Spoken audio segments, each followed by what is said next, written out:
from an Indian point of view, we have always had a positive relationship with Russia.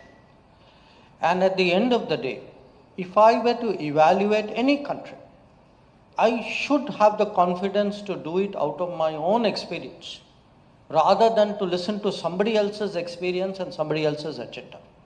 So my historical experience with Russia has been positive, number one. Number two, if one looks at, my business, geopolitics in a way, look at the map of the world. You see this big Eurasian landmass. Okay. There are three big countries out there: us, China, Russia. It makes sense that, here in this, this is like a geopolitics 101, that your neighbor's neighbor is your friend. So there's a very strong strategic convergence out there, which, whose logic is undeniable. And the third is actually an economic factor, which is, I know there were certain trigger factors for this particular trend.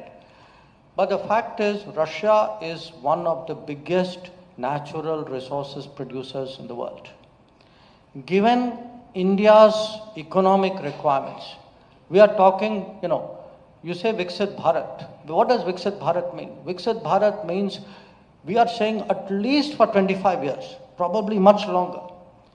For 25 years, this country is going to grow at between 7, 8, 9%.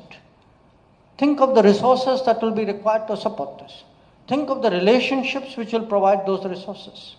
And I put it to you that in that, Russia comes very, very high.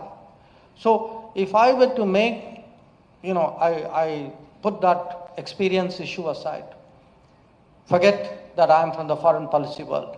If I were to make a purely economic or business decision, I'd say there's a very strong case to have that relationship with Russia, because it's not, people look at oil. Yes, oil is very important.